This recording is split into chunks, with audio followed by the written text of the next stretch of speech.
Oi, pessoal, passando aqui para saudar os irmãos, dizer que estamos todos bem e morrendo de saudade, estamos todos reunidos no templo, buscando e adorando o nosso Deus. E passar para dizer que logo logo estaremos todos juntos. Amém.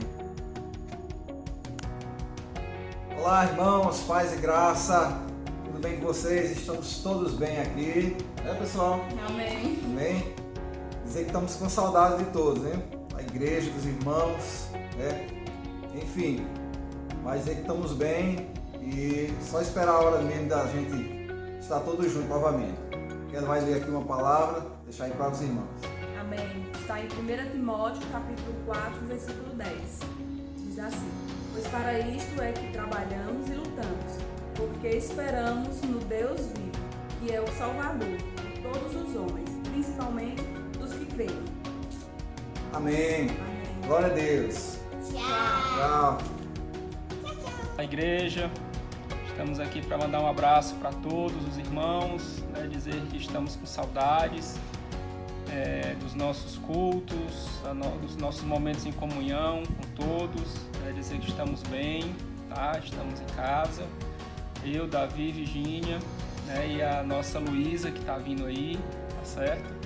E dizer que estamos com saudades de todos. Mandar um abraço especial aí para o nosso pastor Hélio, pastor Samuel, todos os membros aí da nossa igreja, dos nossos pequenos grupos, tá certo?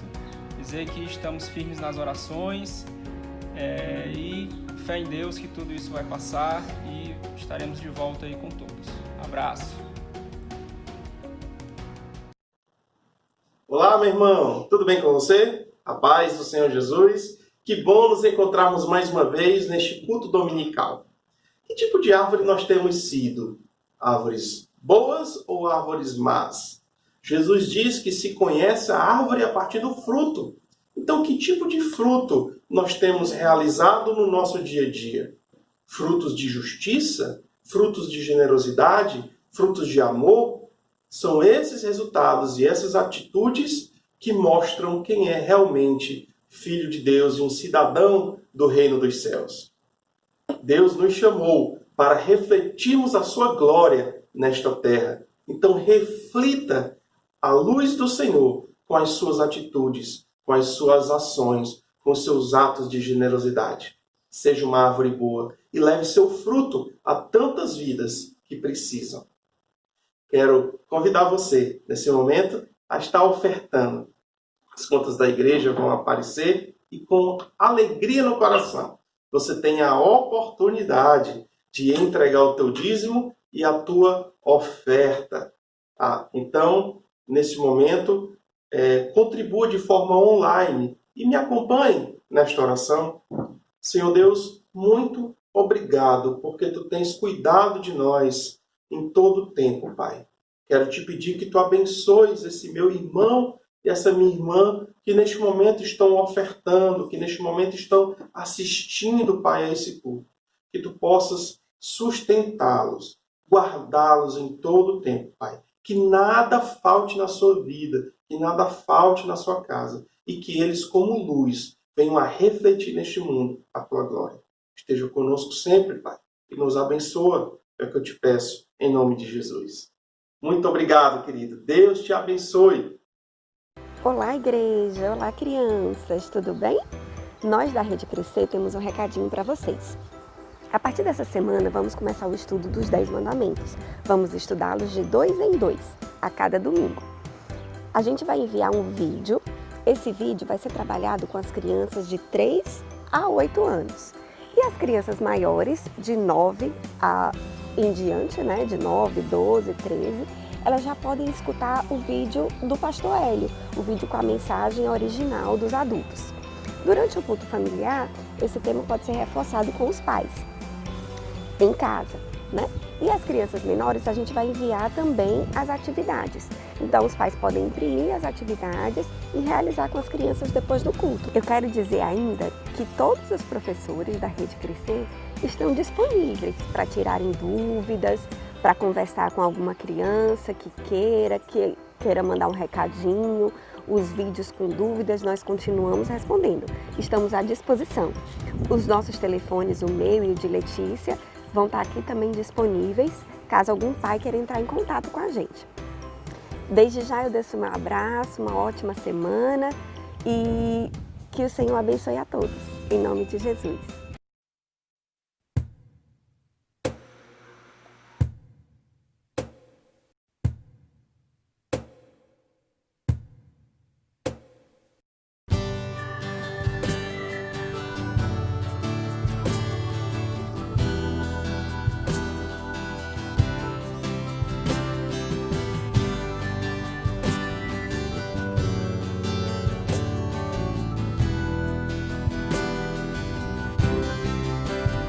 Eis-me aqui outra vez, diante de ti abro meu coração, meu clamor tu escutas e fazes cair as barreiras sem fim. És fiel, Senhor, e dizes palavras de amor e esperança sem fim. Ao sentir o teu toque, por tua bondade libertas meu ser. No calor deste lugar eu venho me derramar, dizer que te amo, me derramar, dizer te preciso, me derramar, dizer que sou grato, me derramar, dizer que és formoso.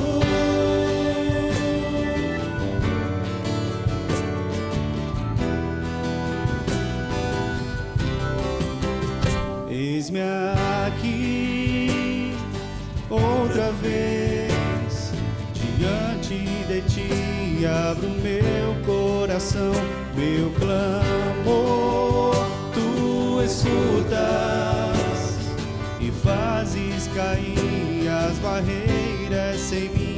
És fiel, Senhor, e dizes palavras de amor e esperança sem fim. Ao sentir o teu toque, por tua bondade libertas meu ser.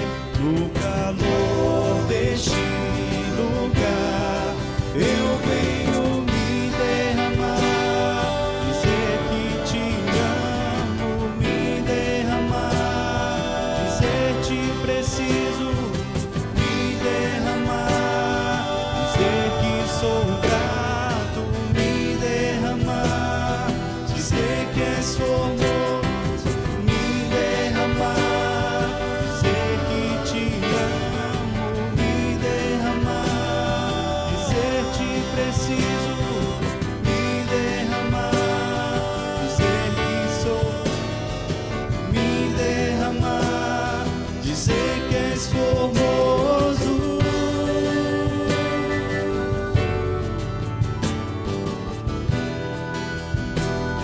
Dizer que és formoso.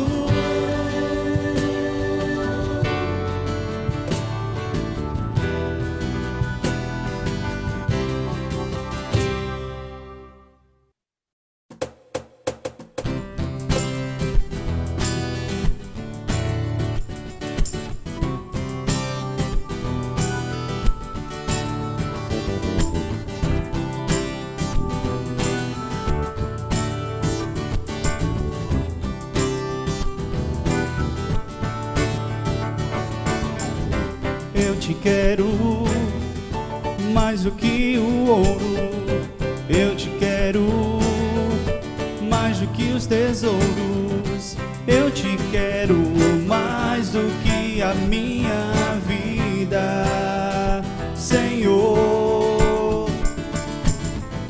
Te desejo mais do que mil bênçãos, meu anseio é agradar teu coração. Outro bem não possuo além deste, Senhor. Tu és a porção da minha herança, és o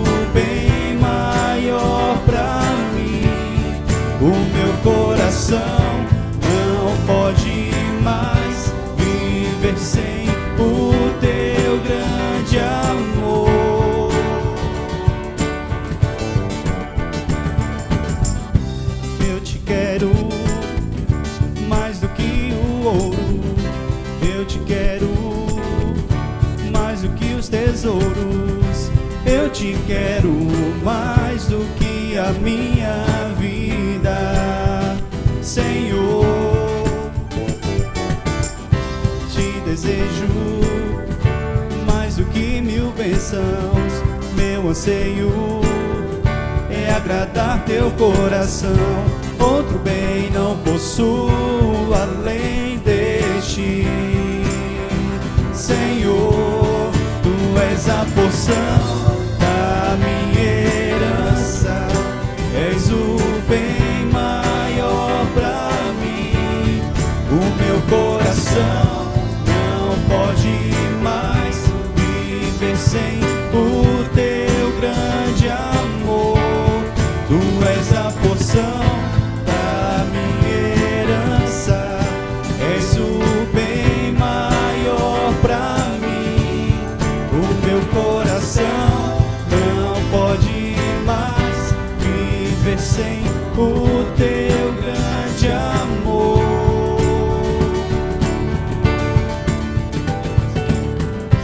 Meu anseio és tu, Jesus. Meu anseio és tu, Jesus. Meu anseio és tu, Jesus. És tu, Jesus.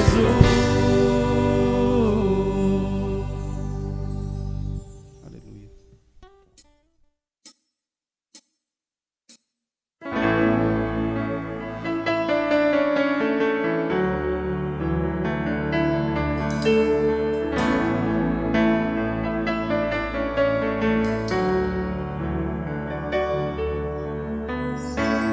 Meu Jesus,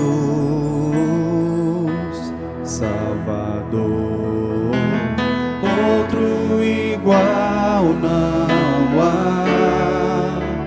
Todos os dias eu louvarei as maravilhas de teu amor.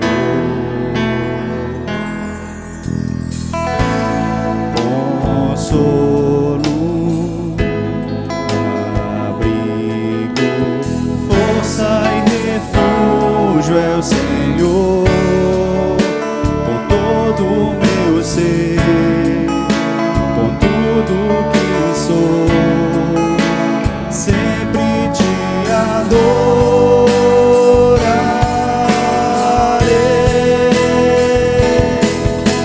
Aclame ao Senhor toda a terra e cantemos poder, majestade, louvores ao Rei.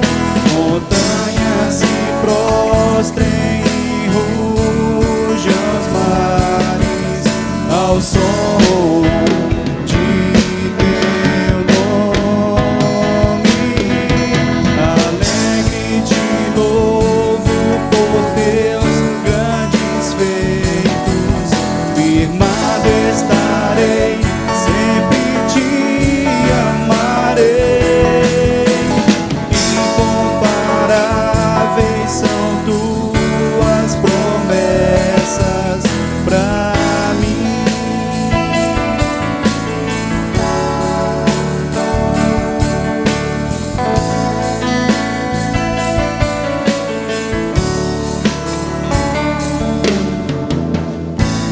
Meu Jesus, Salvador, outro igual não há. Todos os dias eu louvarei as maravilhas de teu amor.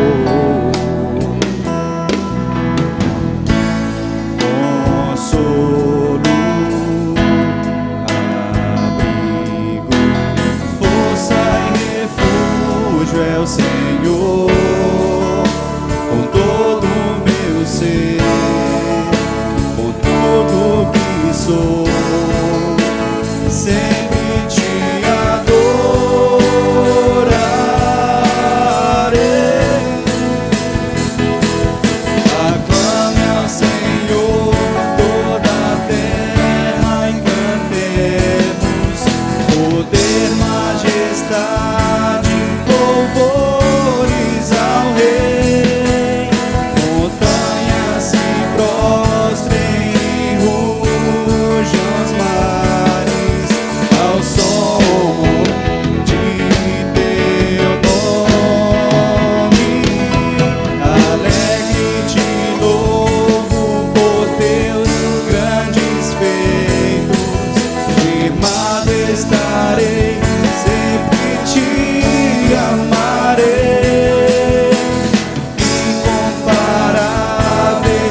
Deus, graça e paz. Eu quero expressar a minha alegria no Senhor de mais uma vez poder compartilhar da sua palavra. Aqui estamos na nossa caminhada pelo Sermão do Monte, chegando já ao capítulo 7, tratamos até o versículo 12 na última mensagem, né? E eu quero convidar você para nós mais uma vez meditarmos na palavra do Senhor. Mas antes, queria saber como é que você se encontra, como é que você está, como é que está a sua família, como é que você tem aproveitado esse tempo para crescer, para buscar mais ao Senhor, como é que você tem usado a oportunidade. Nós sabemos que momentos de crises, momentos difíceis são também oportunidades para nós nos aproximarmos mais do Senhor. Esperamos que quando tudo isso passar, a gente tenha aprendido grandes lições, a gente tenha crescido, a gente tenha amadurecido, principalmente na nossa caminhada de fé. Eu espero que você use e tenha usado, né, que venha usar esse tempo para ler a palavra do Senhor, para estudar as Escrituras Sagradas, para ter mais tempo de oração, de comunhão, para valorizar mais a família, se dedicar mais ao relacionamento familiar. Então nós estamos na nossa jornada do Sermão do Monte, mas antes eu queria fazer uma oração. Quero orar pela sua vida, quero orar pela sua casa. Vamos orar? Pai, eu quero nesse instante agradecer ao Senhor por sua bondade. Eu quero agradecer ao Senhor por sua misericórdia, por sua fidelidade, por sua justiça. Eu quero te agradecer por sua soberania, pelo seu poder, porque nós entendemos muito bem que o Senhor continua exercendo o seu poder, tendo o controle de tudo aquilo que acontece no mundo e ao nosso redor. Muito obrigado por essas verdades que estão em nossos corações. Eu oro para que o Senhor esteja nos firmando cada vez mais nas verdades do Senhor. Eu oro pela vida dos meus irmãos, amigos que estão ouvindo esta palavra. Eu oro para que o Senhor esteja trabalhando em seus corações. Usa, Senhor, a palavra do Senhor para transformar vidas, para trazer libertação, para trazer entendimento do que é a vida, entendimento de quem é a pessoa, para que possamos entender quem nós somos no Senhor. Nos abençoa, Pai, nesse tempo, quando mais uma vez nós nos debruçaremos sobre a Tua palavra para estudarmos o Sermão do Monte. Obrigado pelo que o Senhor já tem feito até aqui, que estas palavras estejam em nossos corações e tomando assim a decisão, que o Senhor nos ajude a tomarmos a decisão de vivenciarmos, de aplicarmos cada princípio, cada verdade aqui ensinada, aprendida, de maneira que a nossa vida venha glorificar o Teu nome. Eu abençoo a todos, eu abençoo a igreja, eu abençoo os meus irmãos nesse momento, nesta oportunidade, no nome de Jesus. Amém. Amém? Pois vamos lá, você pega a sua Bíblia, você pode pegar a sua Bíblia aí, por favor, Mateus capítulo 7. E hoje nós vamos estudar, nós vamos refletir apenas sobre 2 versículos, tá? Mateus capítulo 7, versículos 13 e versículo 14. Mateus capítulo 7, versículo 13 e versículo 14.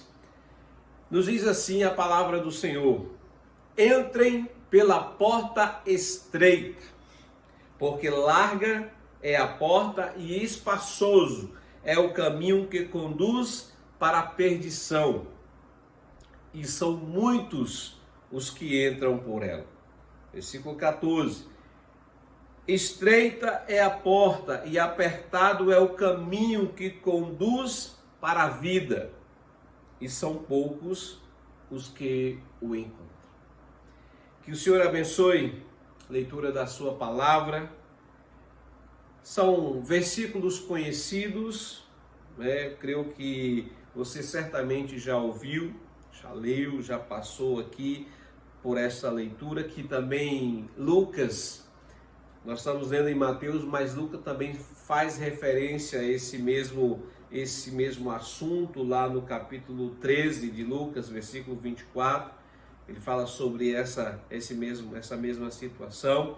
Entrem pela porta estreita, porque larga é a porta e espaçoso é o caminho que conduz para a perdição. E são muitos os que entram por ela. Estreita é a porta e apertado é o caminho que conduz para a vida, e são poucos os que o encontram. Pois bem, a partir desse momento, a partir desse ponto de Mateus 7,13, nós temos a última sessão do Sermão do Monte. Eu disse, nós temos nos debruçado no estudo desse sermão e aqui com pesquisa sobre o comentário de Martin Lloyd-Jones, John Stott, Carson e tantos outros, Hernandes Dias Lopes, e a gente vai seguindo aqui essa linha de interpretação, aquilo que o Senhor tem falado aos nossos corações. Então nós estamos na última sessão do Sermão do Monte, ou especificamente a partir de agora, é como se ele começasse a fazer a conclusão. Então nós temos aqui nesses 2 versículos o epílogo, ou na verdade o resumo para a aplicação do sermão inteiro, que vai até o versículo 29. Por isso que nesse momento, a partir desse ponto, Jesus traz uma ênfase bastante forte, comparando ao que ele já falou anteriormente, sobre a necessidade de escolha, né? Então ele fala aqui no começo do verso 13, entrai pela porta estreita. Então ele já começa tratando sobre a necessidade de escolha, porque ele fala anteriormente sobre os contrastes. Eu acredito que você deve lembrar, sobre as 2 espécies de justiça e devoção, os 2 tesouros, os 2 senhores e as 2 ambições que já foram fielmente descritos nos capítulos anteriores. Então chegou o momento da decisão. E é interessante que o Senhor sempre nos chama a uma decisão. Ele está me chamando, Ele está chamando você, Ele está nos chamando a um posicionamento, a uma resposta, a uma decisão. Há que escolher entre o reino deste mundo, cujo príncipe deste mundo é Satanás, e o reino de Deus, a cultura prevalecente e a contracultura cristã. Jesus continua aqui a partir do versículo 13 com sua apresentação de alternativa, e ele vai a partir do 13 até o 29 falando dos 2 caminhos, dos 2 mestres, que são os versículos seguintes, dos 2 apelos e finalmente dos 2 fundamentos, bastante conhecido, que é a rocha e a pedra, né? No final do capítulo 7. O que se percebe de imediato nesses versículos que a gente leu aqui é a natureza absoluta da escolha que se nos apresenta. Então preste atenção, todos nós preferiríamos, isso é claro, isso é óbvio, ter muito mais opções do que uma só. Seria bem melhor para a gente ter mais uma opção do que apenas uma única. Só que Jesus ele não nos permite as soluções que propomos. Ele insiste, a gente vai ver, que só há uma escolha. Sabe por quê? Porque só existem 2 possibilidades. Martin Lloyd-Jones ele vai dizer que essa passagem é crucial, a gente concorda, realmente é uma passagem decisiva, é uma passagem de transição extremamente importante, porque todo aquele que tem analisado o Sermão do Monte, aquele que vem analisando o Sermão do Monte, analisando o discurso de Jesus até agora, até o que Jesus está apresentando, ele é forçado a concordar, nós somos forçados a uma concordância que a partir desse momento nós temos chegado a uma das principais decisões, uma das principais divisões do sermão. Então podemos dizer que a partir desse momento, Jesus já tinha terminado o seu sermão. A partir desse momento, a partir do versículo 13. Então vem até o 12, do 5 até 7, 12. Então Jesus estava ali com o seu sermão. A partir de agora ele havia terminado e agora ele estava numa espécie de... Ele estava arrematando o seu sermão e aplicando dessa forma, exortando os seus ouvintes a que tomassem consciência. Isso é muito importante. Jesus vem falando de muitas coisas desde o capítulo 7. São muitas as informações que ele está trazendo para os seus discípulos, ao que ele está trazendo para nós. Então é importante que a gente tome consciência da importância e da necessidade, sabe de quê? Que necessidade, que consciência de nós colocarmos em prática e implementarmos essas instruções em nossas vidas diárias.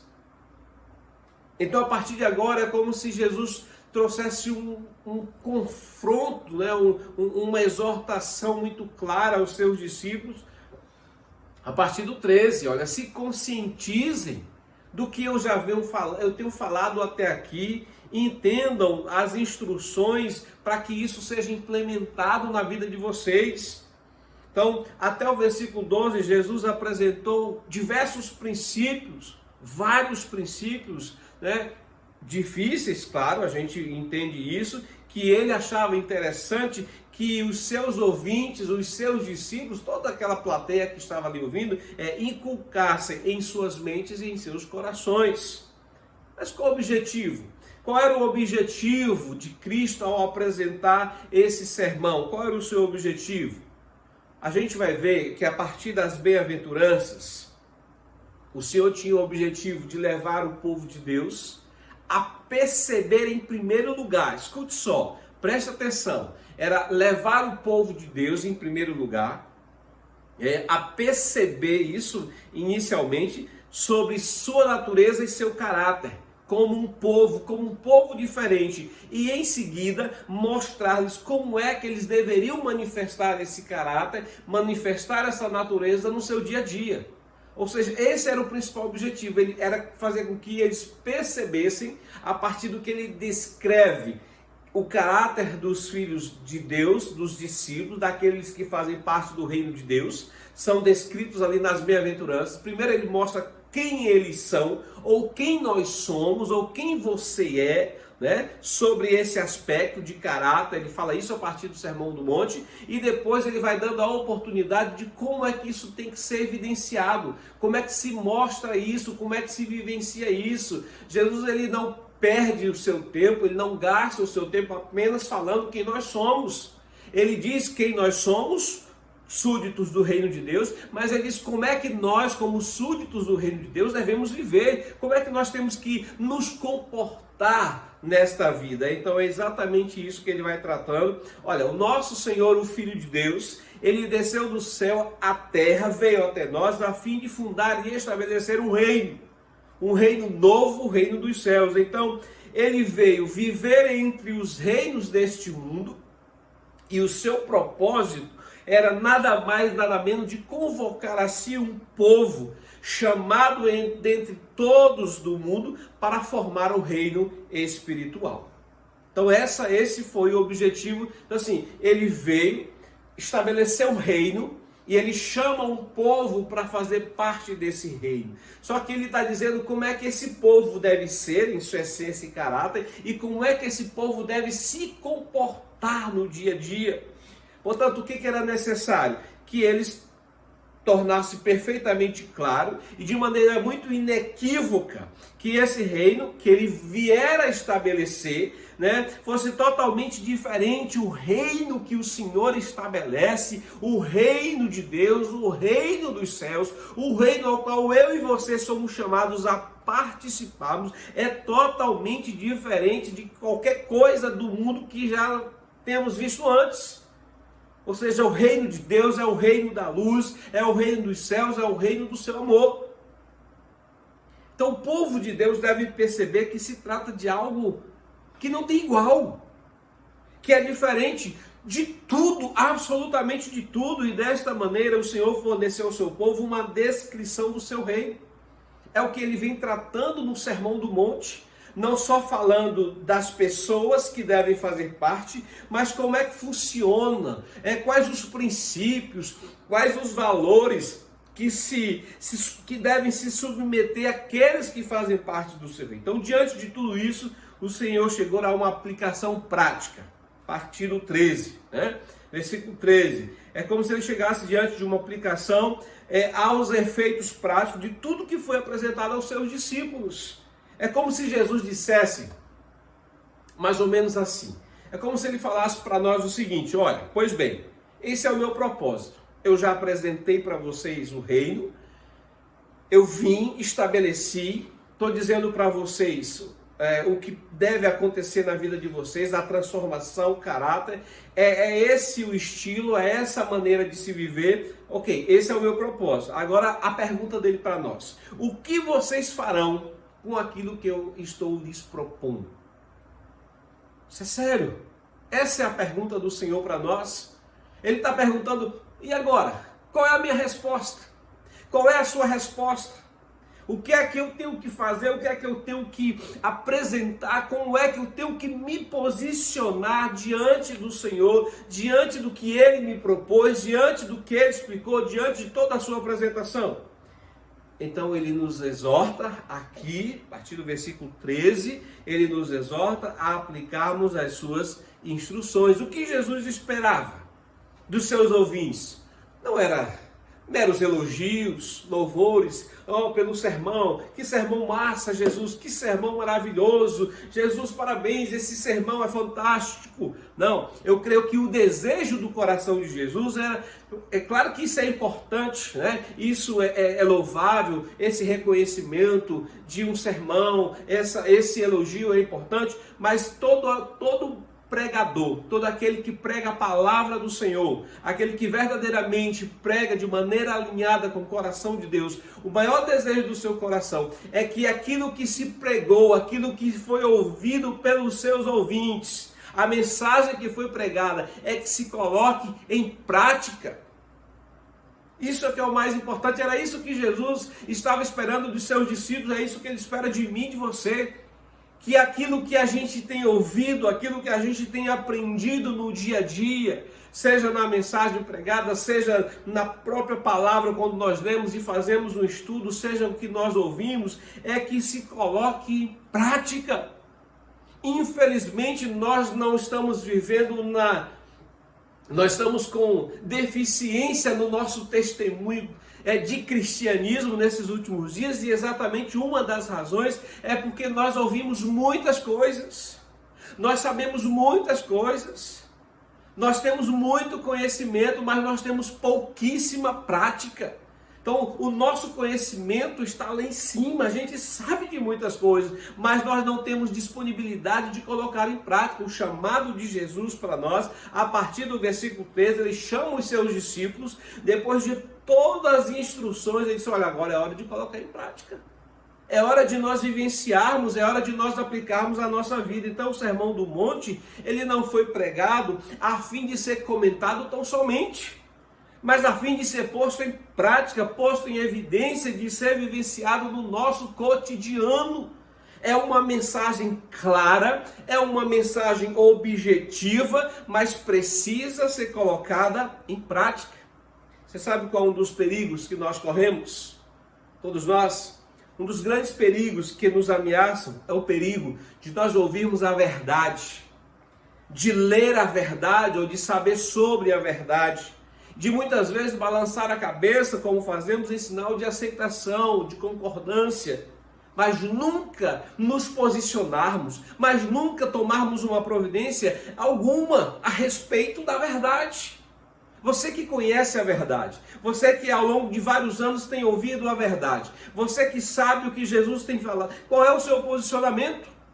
Nós não podemos ficar simplesmente como meros espectadores a vida toda. Chega uma hora de decisão, chega uma hora em que o Senhor está esperando de nós um posicionamento, uma resposta. Que resposta nós daremos para Ele? Qual é a resposta? Qual é a sua decisão? Diante de tudo que o Senhor tem falado, diante de tudo que o Senhor tem apresentado, qual é a minha resposta? Este sermão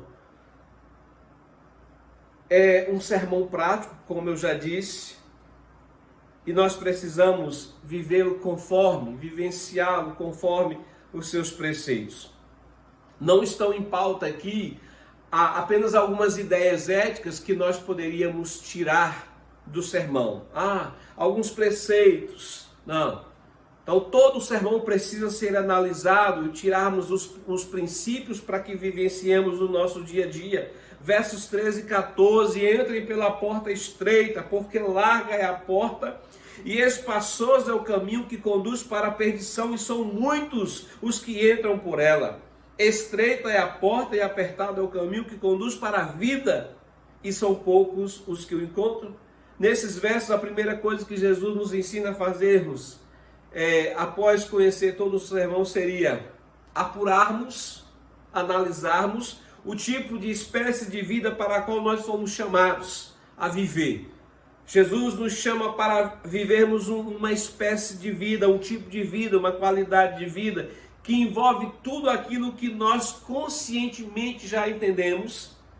Ele nos chama para esse tipo de vida, então nós não devemos perder tempo com meros detalhes,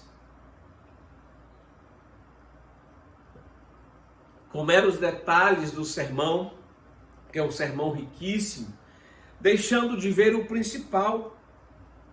Martin Lloyd-Jones diz que Jesus apresenta a característica mais notável para a qual ele nos chama, e ele usa um termo, uma palavra aqui, né, traduzida aqui para o português, que não é muito conhecida, ele chama de estreiteza. Ou seja, trata-se de uma vida apertada, de um caminho apertado, de uma porta estreita. Nós fomos chamados para viver essa vida. Ele está nos chamando a tomarmos uma decisão, a entrar. Entrem pela porta, é um chamado a uma iniciativa, a uma ação. Essa ilustração que Jesus nos apresenta, ela é extremamente útil e muito clara e prática, e todos nós entendemos muito bem. Quando ele diz, entrai pela porta, isso implica na decisão de seguir certa maneira de viver. Então você já ouviu tudo que ele instruiu, todas as instruções agora. Decida, né? Isso tem implicações, e essas implicações são extremamente importantes. Entrai pela porta implica na decisão de seguir certa maneira de viver. Seria a decisão de entrar para cumprir certos propósitos. E quando ele fala de caminho, a Bíblia fala em outras referências no Antigo Testamento também, falando sobre caminho, ele fala, esse caminho aqui no contexto, seja apertado ou espaçoso, implica uma maneira de viver, ou seja, o caráter geral da vida. Quando nós entramos num caminho, nós começamos a caminhar para chegarmos a certo destino. Claro, você está num caminho, então nós precisamos entender que nós vamos chegar a um destino. E muitas vezes nós esquecemos disso. Poucas pessoas se importam para onde elas estão indo. Mas nós estamos indo para um lugar. Nós estamos caminhando para um lugar. Mas é interessante, Jesus aqui chama a atenção, né, de dois destinos somente, né? Só existem dois destinos, e a gente vai falar isso aqui no decorrer da mensagem. Então, depois de tomar a decisão de iniciar, ou seja, de entrar em determinado tipo de vida, ou depois que a gente entra pela porta, o indivíduo agora é obrigado a fazer a viagem da vida pelo caminho que ele escolheu. Por isso que ele diz, entrem pela porta estreita. Porque se você entra pela porta estreita, o caminho que você vai percorrer, que você vai trilhar, é um caminho apertado, e esse caminho apertado vai te levar a um destino. E olha o que o texto diz. Entrem pela porta estreita, porque larga é a porta, espaçoso é o caminho que conduz para a perdição, e são muitos que entram por ela. Estreita é a porta, e apertado é o caminho que conduz aonde? A vida.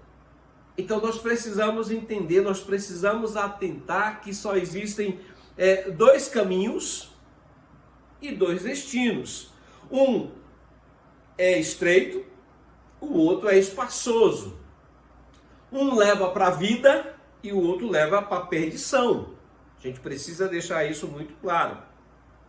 Quando ele fala de caminho espaçoso aqui, o que nós poderíamos entender por caminho espaçoso, nós poderíamos concluir que caminho espaçoso é o caminho do mundo, é o caminho daqueles que não creem em Jesus, é o caminho daqueles que ainda não são discípulos do Senhor, daqueles que não seguem ao Senhor Jesus. É um caminho extremamente fácil de se percorrer, caminho espaçoso. Sabe por quê? Porque ele tem um amplo espaço para receber muitos tipos de pessoas com inúmeras ideias diferentes sobre alvos e os valores da vida.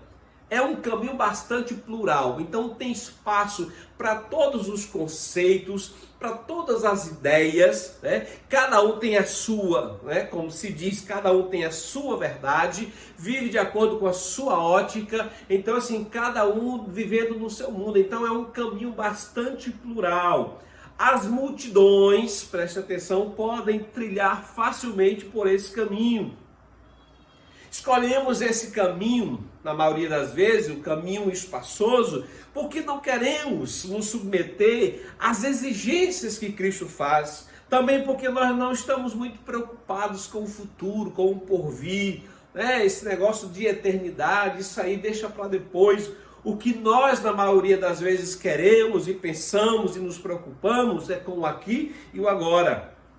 Esse caminho é o caminho do coração e dos olhos. Eu não sei se você lembra sobre Ló, sobrinho de Abraão, quando ele teve a oportunidade de fazer uma escolha.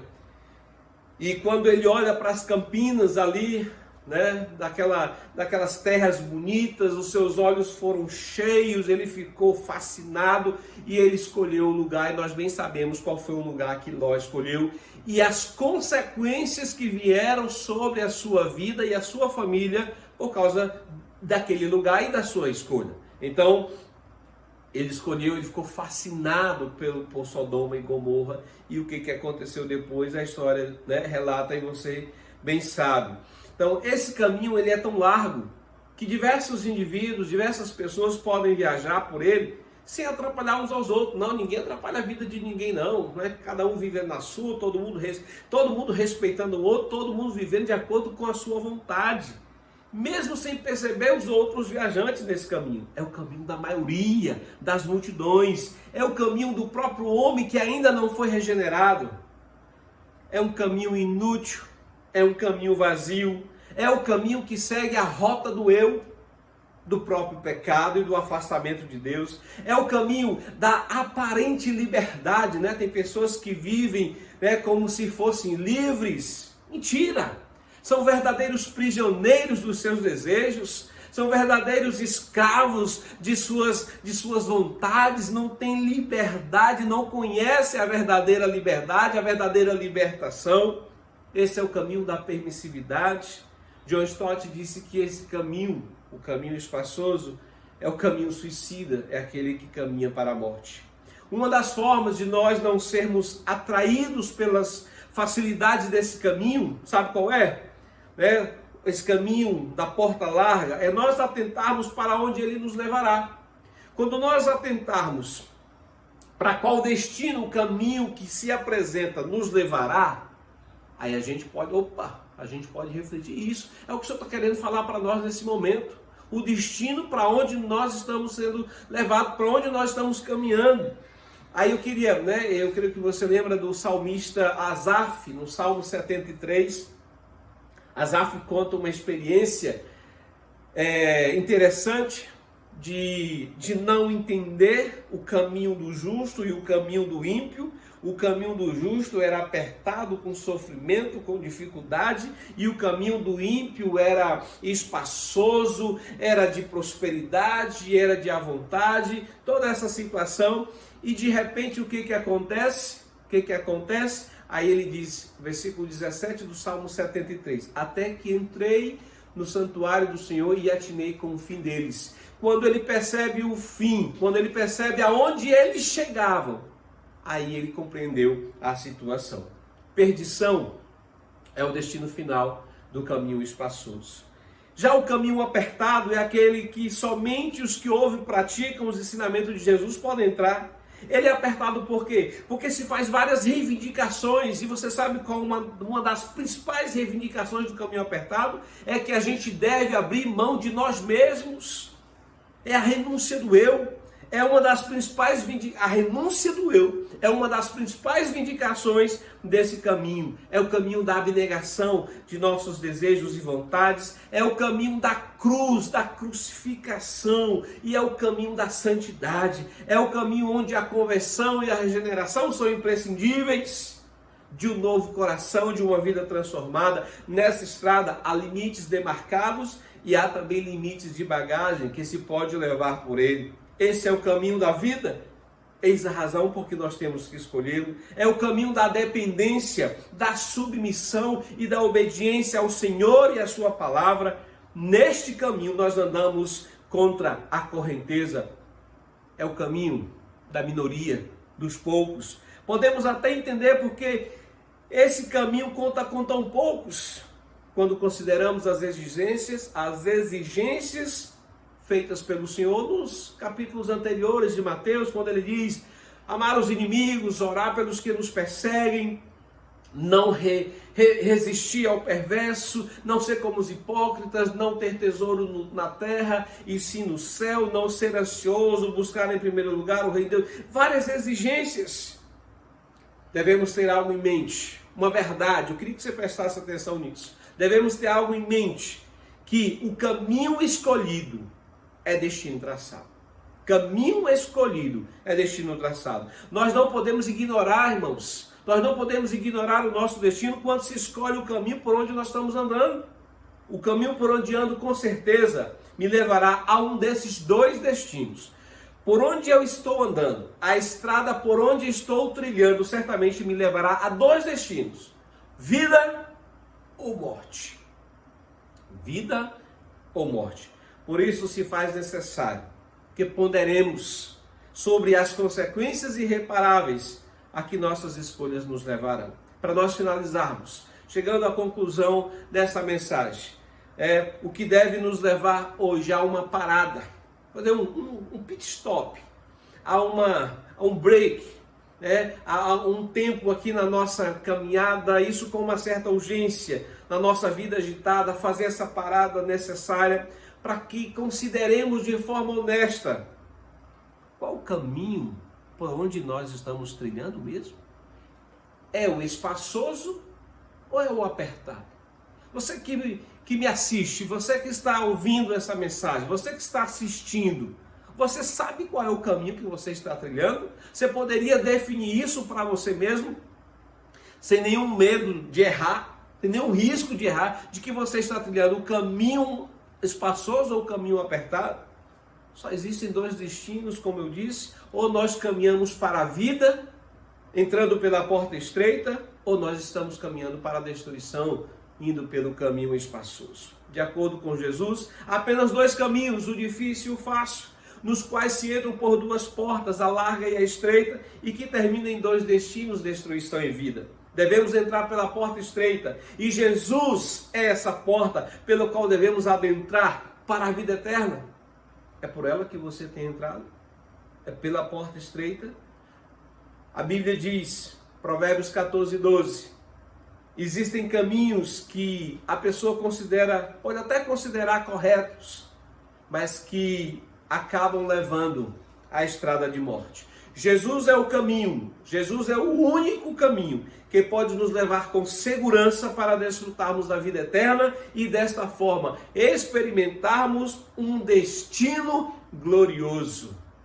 Por qual caminho você tem trilhado e qual é a sua decisão? O convite do Senhor Jesus para nós, versículo 13: entrem pela porta estreita. Não seja fascinado, não caia no encantamento da porta larga e do caminho espaçoso, porque no começo pode ser muito bom, pode ser muito fácil, mas o final será terrivelmente trágico e sem mais condições de mudar o destino. Que o Senhor continue nos abençoando. Vamos orar? Pai, muito obrigado pela Tua palavra. Muito obrigado por esse momento em que expomos aqui a palavra do Senhor, que esta palavra esteja em nossos corações, gerando vida, transformando corações e aproximando pessoas do Senhor. Nos abençoa, Pai, hoje e sempre. Nós pedimos a Tua bênção em nome de Jesus. Que o amor de Deus, o nosso Pai, que a graça do Filho Jesus, que a comunhão e as consolações do Espírito Santo de Deus sejam sobre nós, seja sobre a sua vida, a sua casa, a sua família hoje e para todo sempre. Amém e amém. Deus te abençoe.